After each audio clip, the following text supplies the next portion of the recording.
Even after one of the harshest winters on record, most of the local bee population was able to survive. But a Purdue expert says there's a new threat to bees. News 18's Samantha Tiki joins us now live with a look at what could be killing thousands of bees in the area. Samantha?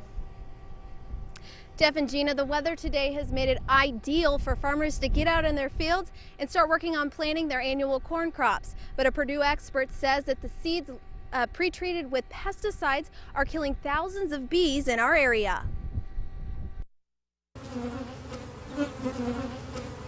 They're the buzzing, honey-making insects with a painful sting, and about a third of our diet is dependent on them for pollination.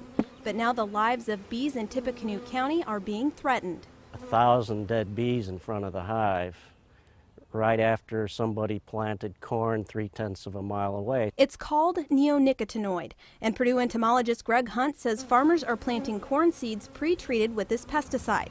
But he says it's the process used to lubricate the seeds for easier planting that makes them a danger to bees. Grower needs to put talc in the hopper to make the seeds flow well, but then some of the pesticide gets mixed in with the talc.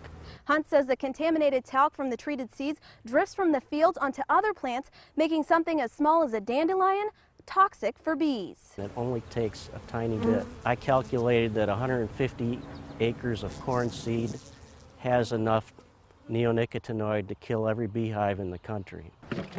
So are treated seeds a must for farmers? Purdue University professor of field crop entomology Christian Krupke says his studies have not been able to show any increase in corn yields with treated seeds compared to untreated.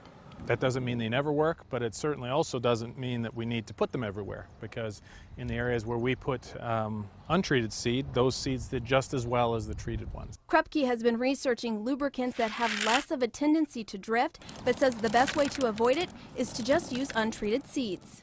Are there alternative lubricants that could be used that would be less abrasive and move less?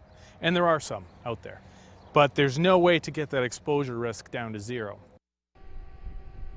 Hunt says that the drifting pesticides are only a problem until after the first rainfall, after those treated seeds have been planted.